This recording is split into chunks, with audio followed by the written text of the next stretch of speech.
성도 여러분 안녕하셨습니까?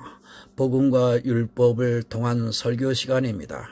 이 시간에는 271번째 설교 시간으로 하나님의 말씀으로 받음이니 진실로 그러하다라고 하는 데살로니가 전서의 말씀을 가지고 여러분들에게 말씀을 전하고자 합니다. 오늘 성경의 본문은 데살로니가 전서 2장 13절에서 16절이 되겠습니다. 이러므로 우리가 하나님께 쉬지 않고 감사함은 너희가 우리들에게 들은 바 하나님의 말씀을 받을 때에 사람의 말로 아니하고 하나님의 말씀으로 받음이니 진실로 그러하다. 이 말씀이 또한 너희 믿는 자 속에서 역사하느니라. 형제들아, 너희가 그리스도 예수 안에서 유대에 있는 하나님의 교회들을 본받을 자 되었으니 저희가 유대인에게 고난을 받은과 같이 너희도 너희 나라 사람들에게 동일한 것을 받았느니라. 유대인은 주 예수와 선지자들을 죽이고 우리를 쫓아내고 하나님을 기쁘시게 아니하고 모든 사람에게 대적이 되어 우리가 이방인에게 말하여 구원을 얻게 함을 저희가 금하여 자기 죄를 항상 채움에 노하심이 끝까지 저희에게 임하였느니라. 아멘. 하나님 아버지 감사합니다.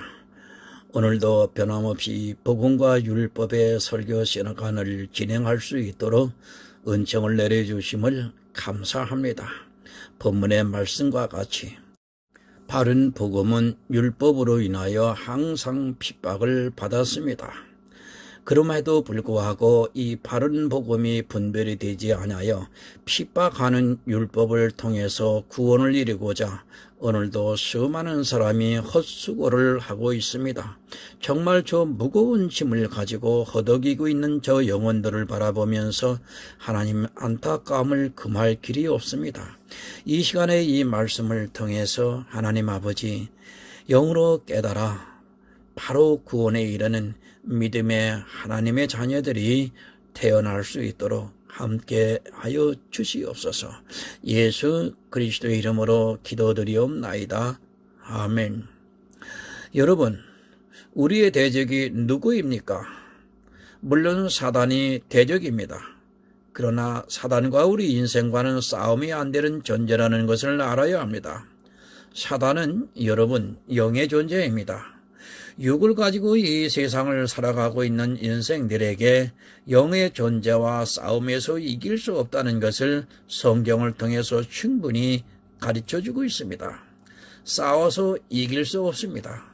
우리가 이길 수 없기 때문에 예수님께서 이 세상에 오셔서 사단과의 싸움에서 이기고 그 이김을 우리에게 주셨습니다. 그것을 믿는 것이 바로 믿음이고 또 내가 이길 수 있는 유일한 방법이기도 합니다. 내 안에 바른 믿음이 없다면 우리는 승리할 수 없고 반드시 사단에게 지고 사단에 의해 사망을 당하게 되어 있습니다. 여러분, 사단은 안 보입니다. 그러나 우리 눈에 보이는 대적이 있습니다. 하지만 교회 안에 있는 사람들은 그 대적을 오히려 자기 편으로 생각을 하고 있고 너무도 좋아하고 있는 것을 볼 수 있습니다. 자기 대적으로 오히려 좋아하다 보니까 사단은 너무도 쉽게 교회 안에 들어와 있는 사람들을 사망으로 끌고 갈 수 있습니다. 힘도 들이지 않고 스스로 알아서 사단에게부터 사망의 길로 가고 있는 것을 볼 수 있습니다. 여러분, 정말 성경을 자세히 보시기 바랍니다. 성도는 누구와 싸움을 했는가를 쉽게 알 수 있습니다. 그러나 자기가 싸워야 할 대상이 너무도 좋게 보이기 때문에 자기를 죽이고자 하는 그 대적과 아주 친근하게 지내고 있는 것이 교인들의 모습입니다. 이 세상에서 가장 불행한 사람은 자기를 죽이려고 하는 것을 분별을 하지를 못하고 그것이 너무 좋아 따라가고 있는 사람입니다. 율법주의자들입니다. 사실 성도가 이 세상을 살아가면서 가장 방해를 받고 핍박을 받는 대상이 있다면 그것은 교회 안에 있는 율법주의자들입니다. 그들은 진리를 가지고 있는 성도들과 대적을 하고 있고 이 사실을 모르고 있고 율법과 진리가 서로 싸우고 있다는 것을 전혀 깨닫지를 못하고 있습니다. 그것을 알아야 합니다. 율법과 진리는 서로 공존할 수 없다는 것을 깨달아야 하는데 전혀 모르고 있습니다. 성경을 수백 번을 읽은 사람도 이 문제가 해결이 안 되면 성경이 해석이 될 수 없으며 결국 율법주의 사상에서 벗어나지를 못하게 되어 있습니다. 그러나 대다수의 사람은 율법과 진리가 공존할 수 있다고 생각을 하고 있습니다. 율법은 죽이는 것입니다. 물론 율법도 완전하게 지키면 살리는 기능도 있습니다. 그러나 이 세상에는 살 수 있을 만큼 율법을 완전하게 지킨 사람이 없기 때문에 율법은 죽이는 일만 한다는 것을 알아야 합니다. 그러나 진리는 죽이는 것이 아니라 살리는 것입니다. 진리에는 죽이는 것이 없고 오직 살려주는 생명만 있다는 것을 알아야 합니다. 어떻게 공존이 되겠습니까? 하나는 죽이는 것이고 하나는 살리는 것입니다. 이 둘이 함께 한다는 것은 있을 수 없는 일입니다. 이 둘은 서로 대적을 하면서 싸우고 있지 절대로 함께 있을 수 있는 것이 아니라는 것을 알아야 합니다. 그러나 사람들의 눈에는 진리는 안 보이고 율법의 행위만 너무도 좋게 보이기 때문에 안 보이는 것보다는 보이는 것을 따라가고 있습니다. 자기 영혼을 죽이는 그것을 따라가고 있다는 말씀입니다. 진리도 있고 율법도 지키는 것은 여러분 속는 것입니다. 예수 그리스도를 믿고 율법의 행위도 잘 지키고 하면 참 좋을 것 같은데 반드시 이 둘 중에 하나가 나에게 영향을 주게 되어 있습니다. 살리는 것과 죽이는 것이 함께 있다면 결국에는 죽이는 것이 나에게 영향을 주게 되어 있다는 것을 여러분 이 시간 알아야 합니다. 성경은 축복과 저주가 있습니다. 물론 예수 그리스도를 믿는 성도에게는 하늘의 축복이 있다고 분명히 약속을 해 주셨습니다.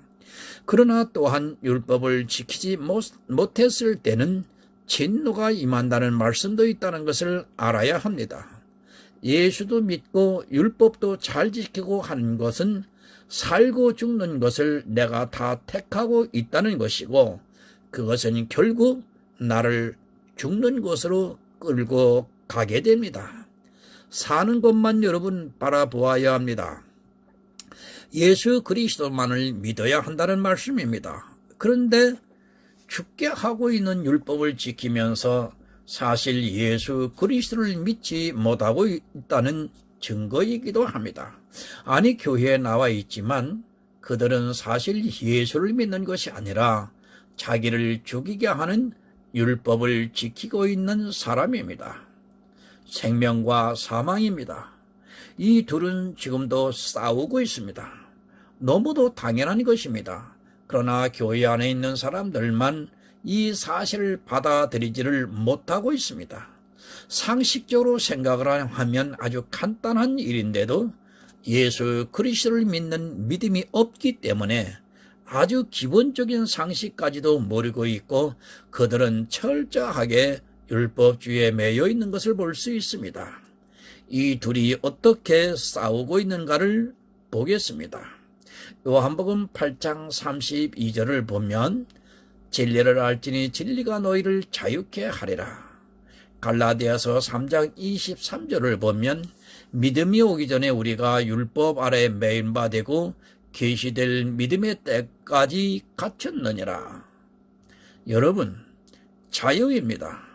남에게 구속을 받거나 무엇에 얽매이지 않고 자기 뜻에 따라 행동을 하는 것을 자유라고 합니다. 그 반대로 율법은 사람들을 얽매이게 하고 있고 법을 지키라고 강하게 매고 있습니다. 자유는 법에서 자유를 하고 있지만 율법은 자유를 주지 않고 있습니다. 진리와 율법입니다. 율법은 우리를 가두어 놓고 있습니다. 사망이라고 하는 굴레에 가두어 놓고 거기서 빠져나오지를 못하게 만들고 있습니다. 그러나 진리는 그 법에서 자유할 수 있게 도와주고 있습니다. 이스라엘이 법에 갇혀 매여 있을 때 주님께서 오셔서 그들을 자유하게 하셨습니다. 그러나 이 시대는 그 자유를 받아들이려 하기보다는 스스로 법에 갇혀 지내기를 좋아합니다. 법은 가둡니다. 그러나 진리는 자유하게 해줍니다. 가두는 것과 자유하게 하는 것은 서로 상극이며 서로 싸우고 있다는 것을 알아야 합니다. 가두려고 하는 쪽에서 어떻게 하든지 가두려 하고, 자유를 주는 쪽에서는 가두려 하는 것에서로부터 자유할 수 있게 해주고 있다는 말씀입니다. 이 말씀에 마태복음 11장 28절입니다. 수고하고 무거운 짐진 자들아 다 내게로 오라. 내가 너희를 쉬게 하리라. 여러분이 이 말씀이 교회 밖에 있는 사람한테 하는 말이 결코 아닙니다. 이 말씀은 지금 교회 안에 청함을 받아가지고 율법의 종교적인 행위를 함으로 인하여 그 종교적인 행위가 보이지 않는 수고의 짐에 대해서 지금 예수님께서 마태를 통해서 부르고 있는 이 말씀인데도 불구하고 이 말씀을 잘못을 오해를 해서 나는 교회 안에 들어와 있기 때문에 그 말에 해당이 안 된다고 착각을 하고 있습니다. 이를 어찌하면 좋을런지요. 정말 이런 사상을 가지고 있는 사람에게 어떻게 전해야 될런지 참으로 암담합니다. 그래서 복음과 율법의 사이트에서는 계속적으로 하다 보면 따라오는 사람은 끝내 그래도 구원에 이르는 사람이 있지 아니할까 하고 기대를 하면서 매일 말씀을 전하고 있습니다. 여러분, 성경은 다 가르쳐주고 있습니다. 다만 사람들의 눈에 가려서 성경을 자세히 살펴보지를 않고 있기 때문에 진리와 율법이 대적을 하고 싸우고 있다는 것을 모르고 있습니다. 갇히게 하는 것과 자유하게 하는 것이 어떻게 함께 있을 수 있겠습니까? 그것은 상식적으로도 납득이 안 되는 일입니다. 그런데도 율법주의 사상에 매여서 그것을 바로 보지를 못하고 있습니다. 참으로 안타깝습니다. 성경은 다 가르쳐주고 있는데도 율법에 대해서 너무도 좋게 생각을 하고 있습니다. 나를 가두는 것이 좋습니까? 나를 자유하게 하는 것이 좋습니까? 이 둘을 다 하겠다고요? 그럼 뭐가 됩니까? 하나는 가두고 하나는 자유롭게 하고 나는 중간에 끼어 이것도 아니고 저것도 아닌 것이 되어서 결국에는 사망을 당하게 되어 있습니다. 차지도 않고 돕지도 않고 미지근하면 하나님께서 토해버리시겠다고 했습니다. 이 말씀이 여러분 기억이 나십니까?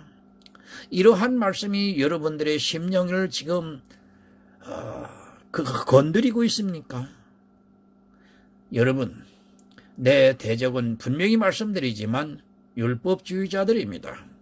참으로 안타까운 것은 자기는 율법주의가 아니라고 큰 목소리를 내고 있는 사람들을 만나보면 역시 율법을 지키고 있으면서 율법주의가 아니라고 주장을 하고 있습니다.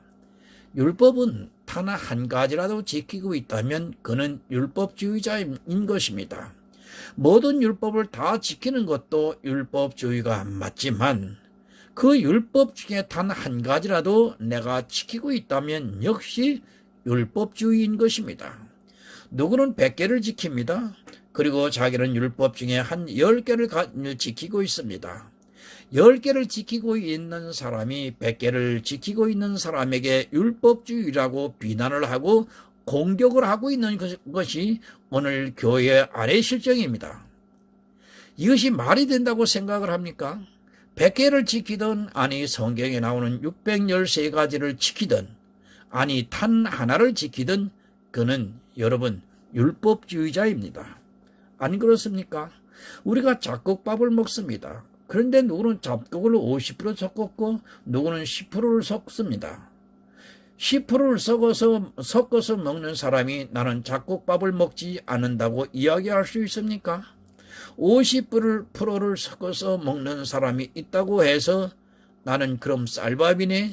그렇게 이야기할 수 있습니까? 10%를 섞었던 아니 1%를 섞었던 잡곡밥은 잡곡밥인 것입니다. 그런데 아니라고 합니다. 자기는 10개만 율법을 지키고 있으니까 율법주의가 아니라 저기 저 사람이 100개를 지키고 있으니까 저 사람이 분명히 율법주의가 맞는다고 주장을 하고 있습니다. 얼마나 어리석은 생각입니까? 쌀밥을 먹는 사람 입장에서는 둘 다 잡곡밥입니다. 다만 누가 더 많이 지키고 있느냐는 차이이지 역시 잡곡밥이면은 틀림이 없다는 것을 알아야 합니다. 여호와의 증인 안식일 교회 대표적인 율법주의입니다. 그런 율법주의의 교회를 보면서 저 사람은 율법주의라고 공격을 하면서 나 역시도 율법에서 20개 정도를 지키고 있다면 하나님의 말씀대로 자기 눈에 있는 들보는 못 보고 남의 눈에 있는 티를 빼라고 하는 사람이라는 것을 알아야 합니다. 1개를 지키든 613개를 지키든 율법은 진노를 가져온다는 것을 아는 성도는 사망을 안 당하려고 모두를 버릴 것입니다. 본문 13절을 보겠습니다. 이러므로 우리가 하나님께 쉬지 않고 감사함은 너희가 우리에게 들은 바 하나님의 말씀을 받을 때에 사람의 말로 아니하고 하나님의 말씀으로 받음이니 진실로 그러하다.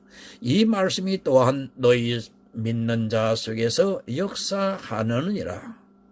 초대교회는 율법주의와 싸움이 있었습니다.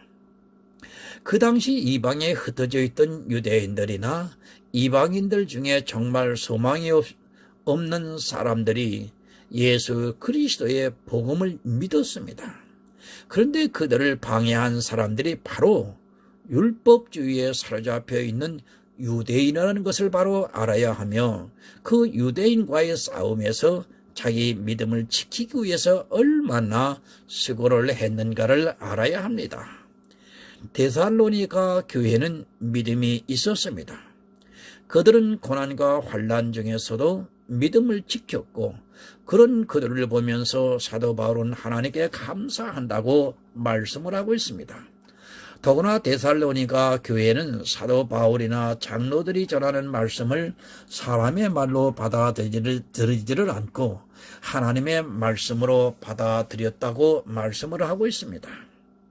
복음 여러분 사람이 전합니다. 전도에 미련한 것으로 이 세상 사람 중에 부르심을 입은 사람을 택하셔서 그들을 통해서 예수 그리스도를 가르쳐주고 있습니다. 그렇게 사도 바울이 복음을 전할 때 데살로니가 교회의 성도들은 그 말씀을 사람의 말로 받아들이지를 않고 하나님의 말씀으로 받아들였다고 말씀합니다. 그렇게 받아들이는 사람 중에 믿는 자들에게서 역사를 하고 있다는 말씀을 합니다. 여러분, 오직 믿음입니다. 믿지 않는 자들은 아무리 복음을 전해도 그것을 받아들이려 하기보다는 의심부터 하고 있습니다. 아니 받아들이기가 힘이 듭니다. 사실 예수 그리스도께서 인생들의 죄를 다 가지고 가셨다는 것이 믿어지겠습니까? 그리고 예수 그리스도의 의를 내 것으로 가져온다는 것이 세상의 이성으로 믿어지겠습니까? 안 됩니다. 사실 이것이 믿어진다는 것이 더 이상합니다. 그러나 성도는 그 사실이 믿어지고 있습니다. 예수님께서 우리를 대적하는 원수, 의문에 쓴 율법을 십자가에서 폐하셨다는 것이 믿어집니다. 그러나 율법주의에 사로잡혀 있는 사람들은 예수 그리스도의 십자가를 믿는다고 하면서도 율법을 폐하셨다는 것이 안 믿어집니다. 말씀이 역사를 안 하기 때문입니다.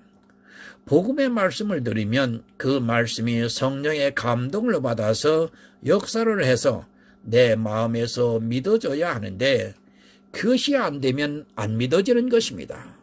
사실 이 시대 예수 그리스도께서 십자가에서 율법을 폐하셨다는 말씀을 믿는 사람이 거의 없을 정도로 말씀이 그 안에서 역사를 하고 있지를 않습니다. 믿지를 못합니다. 아니, 믿음이 없다는 증거는 내가 율법의 한 모양이라도 지키고 있는가를 보면 됩니다. 내 안에 진리가 있다면 율법이 가두려는 것에서 자유하게 하는데 믿음이 없기 때문에 자꾸 율법에게 갇혀 지내는 것입니다.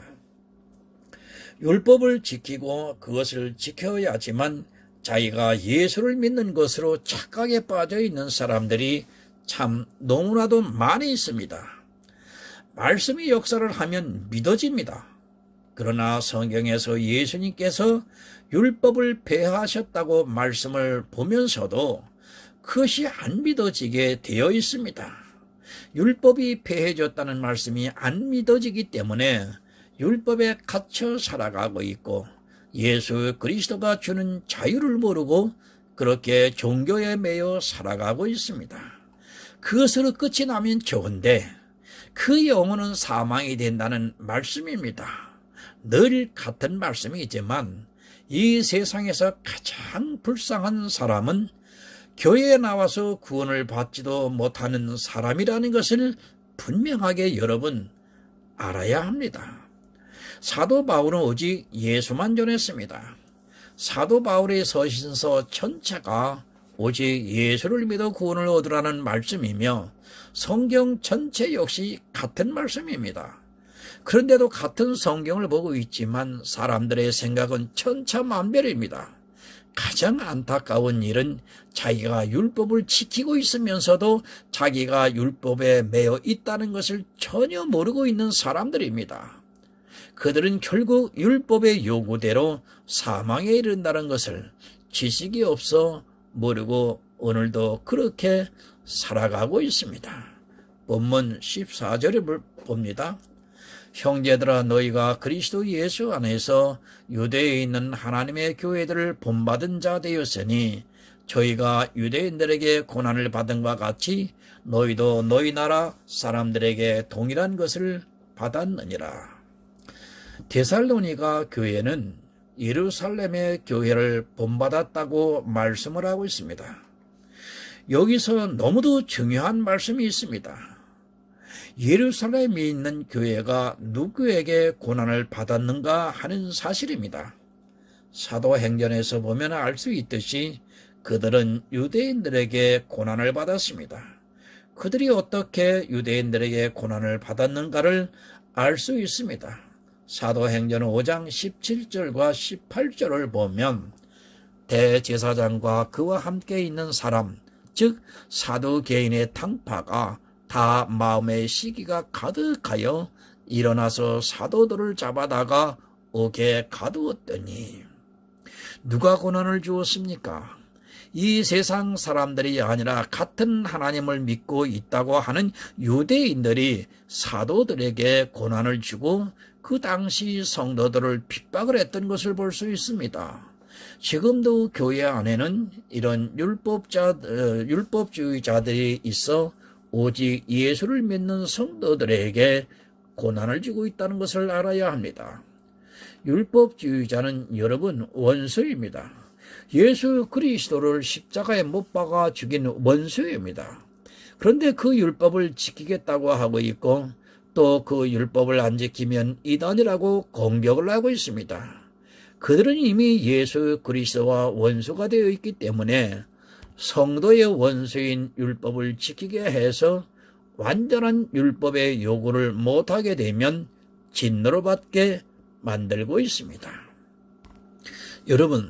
여러분이 진정 성도입니까? 그럼 당연히 율법주의자들로부터 고난을 당하게 되어 있습니다. 예수님께서도 그랬고 또 사도들도 율법주의자들로부터 고난을 당했고 나 역시 믿음이 있는 성도라면 당연히 율법주의자들로부터 고난을 당한다는 것을 기억하시기 바랍니다. 내가 율법주의자들로부터 고난을 안 당하고 있다면 그것은 나 역시 율법주의에 빠져 있을 가능성이 아주 높습니다. 가장 처음 선교자가 누구입니까? 스데반 집사입니다. 그런데 스데반 집사가 누구에게 죽었는가를 생각해 보시기 바랍니다. 스데반 집사는 율법주의에 빠져 있는 이스라엘에게 돌에 맞아 죽었습니다. 나 역시 한 가지라도 율법을 지키고 있다면 그 율법자들과 같이 나도 스데반 집사를 돌로 쳐 죽이는 일에 앞장설 것이 분명하다는 것을 아시기 바랍니다. 이 세상은 율법주의입니다. 교회만 율법주의가 아니라 이 세상 전체가 다 율법주의입니다. 나라가 있는 곳에서는 다 법이 있습니다. 또 모든 종교는 법에 의해서 운영이 되고 있다는 것을 알아야 합니다. 그런데 교회가 그 율법주의에 빠져 있는 것이 현실이기도 합니다. 진리와 율법은 여러분 대적을 합니다. 서로 싸우기 때문에 진리를 가지고 있는 성도는 고난을 받을 수밖에 없다는 것을 분명하게 알아야 합니다. 진리를 가지고 있으면 하나님께서 도와주셔서 이긴다고 생각을 하는데 그것은 어리석은 생각입니다. 스데반 집사가 진리가 없어서 유대인들에게 돌에 맞아 죽었습니까? 하나님께서는 진리가 있는 자들을 선교하게 하고 그들이 육신으로 지게 만들고 있다는 것을 알아야 합니다. 유대인에게 고난을 받습니다. 아니, 이 세상의 모든 율법주의자들에게서 고난을 받습니다. 율법주의자들로부터 고난을 받고 있지 않다면 나 역시 율법주의자일 가능성이 아주 높습니다. 정말 시대를 분별하시고 또 내 자신의 영적 상태를 바로 분별을 해서 혹시 모르는 것이 있다면 하나님께 지혜를 구한다면 하나님께서 성령을 보내주셔서 가르쳐 주실 것이라고 저는 굳게 믿고 있습니다. 율법과 친해지지 마시기 바랍니다. 율법은 내가 하나를 지키면 또 하나를 지키게 하고 또 하나를 지키면 또 하나를 지키게 하면서 점점 율법주의에 빠져들게 만들고 있습니다. 그러다 보면 율법에 갇히게 되고 그 율법이 나중에 완전한 것을 요구하게 되면 진노를 받게 되어 있습니다. 율법은 반드시 완전한 것을 요구한다는 것을 잊지 마시기 바랍니다. 본문 15절을 봅니다. 유대인은 주 예수와 선지자들을 죽이고 우리를 쫓아내고 하나님을 기쁘시게 아니하고 모든 사람에게 대적이 되어. 유대인은 율법주의 대명사입니다. 이 세상 사람들이 예수와 선지자들을 죽인 것이 아니라 율법주의에 빠져있는 유대인들이 그렇게 했습니다. 그런데 이 시대 사람들을 보면 이스라엘이 자기들과 아주 친근한 사람으로 생각을 하고 있습니다. 이스라엘은 예수 그리스도를 죽인 원수입니다. 그들은 아직도 율법에 갇혀있는 자들이라는 것을 잊지 마시기 바랍니다. 사람을 미워할 필요는 없겠지만 유대인은 복음을 대적하고 있는 것이 사실입니다. 유대 사상이 율법주의입니다. 그런데 그 사상이 교회 안에 너무도 깊게 들어와 있어 자기가 율법을 지키고 있으면서도 자신은 예수를 믿는다는 그 말 한마디에 율법과 상관이 없는 것으로 착각을 하고 있습니다. 분명히 말씀을 드리지만 여러분이 교회 안에서 삼가 지키고 있는 것이 있다면 또 그것이 나를 정죄하고 있다면 여러분 그것은 율법입니다. 우리는 이스라엘이 아닙니다. 그런데 이상하게도 자기들 스스로 이스라엘이라고 이스라엘이 되려고 합니다. 이스라엘을 너무도 동경을 하고 있고 이스라엘을 하면 마치 자기의 형제나 되는 것으로 오해를 하고 있습니다. 내가 믿는 예수 그리스도를 죽이고 또 선지자들을 죽인 장본이라는 것을 여러분 잊지 마시기 바랍니다. 율법은 대적을 하고 있습니다. 예수 그리스도 안에서 자유를 누리고자 하는 성도들을 대적하면서 어떻게 하든지 율법에 가두어 놓으려고 하고 있습니다. 나를 살펴보시기 바랍니다. 신앙생활을 하면서 혹시라도 삼가 지키고 있는 것이 있는가 스스로 생각해 보시기 바랍니다. 아마도 많이 있을 것입니다. 교회 안에서 몇 가지만 예를 들어도 쉽게 알 수 있습니다. 주의를 지킵니다. 11조를 내고 있고 또 절기를 지키고 있고 각종 예배를 시간에 맞춰 드리고 있습니다. 이런 것이 다 율법이라는 것을 알아야 합니다. 제가 하나님께 예배를 하고 헌신을 하는 것을 하지 말라고 이 말씀을 드리는 것이 절대 아닙니다. 율법이 아니고라도 얼마든지 할 수 있지만 율법주의에 사로잡혀 있는 사람들은 율법이 아니고는 못합니다. 본문 16절을 봅니다. 우리가 이방인에게 말하여 구원을 얻게 함은 저희가 금하여 자기 죄를 항상 채우매 노하심이 끝까지 저희에게 임하였느니라. 누가 방해를 합니까? 율법주의에 빠져있는 유대인들이 구원을 얻지 못하게 방해를 하고 있습니다. 이 시대도 마찬가지입니다. 율법주의에 빠져있는 사람들로 말미암아 사실은 구원이 방해를 받고 있습니다. 이 말씀은 율법이 구원을 방해하고 있다는 말씀입니다. 내가 지키고 있는 단 한 가지 율법이 그렇게 만듭니다. 이 문제에 대해서 정확하게 정립이 안 되어 있는 사람은 모두가 율법주의라는 것을 알아야 합니다. 믿음을 방해하는 것이 무엇이라고 생각을 합니까? 이 세상 사람입니까? 물론 약간은 그럴 수도 있습니다. 하지만 가장 방해를 하고 있는 것이 바로 율법입니다. 이 율법을 하나라도 지키는 순간 그것이 너무 좋게 보이기 때문에 믿음을 얻지 못하게 만들고 있습니다. 사실은 내 모든 행위가 다 그렇게 만들고 있습니다. 나를 통해서 나타나고 있는 율법의 행위와 또 은사가 내 영혼의 구원을 방해를 하고 있다는 것을 알아야 합니다. 물론 여기서 율법을 철저하게 폐기를 해야 하겠지만 은사를 어쩔 수 없이 행해야 합니다. 은사는 분명히 좋은 것이지만 역시 사망이 함께 있다는 것을 반드시 알아야 합니다. 율법을 폐기하라고 하니까 이상하게 생각을 합니다. 성경에서 율법을 주신 분명한 목적이 있고 또 각자의 율법에 하나님의 뜻이 담겨져 있습니다. 그것까지 폐기를 하라는 것이 아닙니다. 성경에서 율법을 보지 말라고 드리는 말씀이 절대 아닙니다. 율법을 보면서 우리는 그 안에 예수 그리스도의 은혜를 발견을 하고 있습니다. 다만 내가 육체적으로 지키는 것을 피하라는 말씀이지 율법 자체를 아예 보지 말라는 뜻이 절대 아닙니다. 율법을 통해 예수를 볼 수 있어야 합니다. 율법을 폐기했다고 하면 마치 구약을 볼 필요가 없는 것 같이 주장을 하는 사람들이 있는데 이것은 너무도 어리석습니다. 율법을 내 몸으로 지키는 것이 폐기되었을지라도 구약을 통해 우리는 예수 그리스도를 발견하고 있다는 것을 알아야 합니다. 하지만 율법주의자들은 율법이 폐기되었다고 하면 그러면 구약은 볼 필요가 없겠네 하면서 어깃장을 놓고 있습니다. 율법 하나님의 말씀입니다.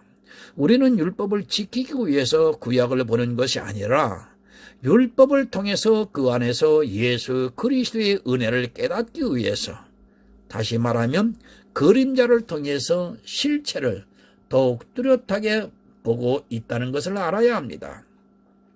성경은 어느 한 말씀이라도 버릴 것이 없습니다. 만약 어느 한 말씀이라도 제하여 버린다면 요한계시록의 말씀대로 생명책에서 그 이름이 제하여질 것입니다. 여러분, 예수 그리스도를 바로 믿으세요. 하지만 분명한 것은 유대인이 그랬던 것 같이 이 시대도 마찬가지로 율법의 모양을 가지고 있는 사람들이 성도들에게 고난을 주고 있다는 것을 알아야 합니다. 내가 율법주의자들로부터 고난을 안 받고 있다면 내 자신이 믿음이 없을 가능성이 아주 높습니다. 여러분, 구원에 이르는 지혜를 구하시기 바랍니다. 내 믿음은 성경을 통해 늘 스스로 확증하면서 내가 믿음에 서 있는가를 스스로 분별을 해야 합니다. 그렇지 아니하면 우리는 어려운 자가 된다는 것을 잊지 마시기 바랍니다. 성경을 통해 예수 그리스도를 아는 지식으로 채워가면서 믿음에 든든히 서서 혹시라도 율법주의자가 대적을 해서 고난이 임할지라도 천국을 소망하면서 인내하시기를 바랍니다. 주님께서 은혜를 주시고 있습니다. 그 은혜에 참여한 자가 되려면 진리 안에서 자유함을 누리고 이 세상을 살아가다가 예수 그리스도께서 오시는 그날에 영접을 받는 하늘의 아름다운 성도가 되시기를 예수 그리스도의 이름으로 부탁을 드립니다. 하나님 아버지 감사합니다. 복음은 율법을 통해서 항상 핍박을 받고 있다고 했습니다. 그런데 사람들이 이 복음과 율법을 구분하여 설명을 하면 율법을 기록한 구약 성경은 보지 말라느냐라고 반문을 하고 있습니다. 물론 그렇게 반문하는 사람들의 심정을 이해를 합니다. 하나님, 그들에게 있어서 율법을 바로 설명이 되어지기를 정말 간절히 소원합니다. 근데 이것을 어떻게 전달을 해야 그들의 심령이 변화가 있을런지 때로는 암담해할 때도 있습니다. 하나님, 지혜를 날마다 더해 주셔서 이 설교 시간을 이해를 하고 따라올 수 있도록 하나님 은총을 내려 주시옵소서. 주께서 폐하신 율법을 보지 말라는 것이 결코 아님에도 불구하고 오해를 하고 있습니다. 율법의 행위는 폐하여졌지만 율법이 가지고 있는 그 의미는 살아있음을 알아야 합니다. 그런데 그거를 깨닫지를 못하고 있습니다. 율법을 통해서 죄를 깨닫고 그 죄를 깨달음으로 인하여 예수 그리스도를 믿을 수 있도록 하나님 율법의 역할이 있는데도 불구하고 아직 이해를 하지 못함으로 인하여 방황하고 어둠에서 살아가는 안타까움의 현실을 바라보고 하나님께 기도드립니다. 하나님, 성령이 충만한 역사로 인하여 각 교회의 구원에 이르는 수가 날마다 더할 수 있도록 하나님 은총을 베풀어 주시옵소서. 예수님의 이름으로 기도드립니다. 아멘.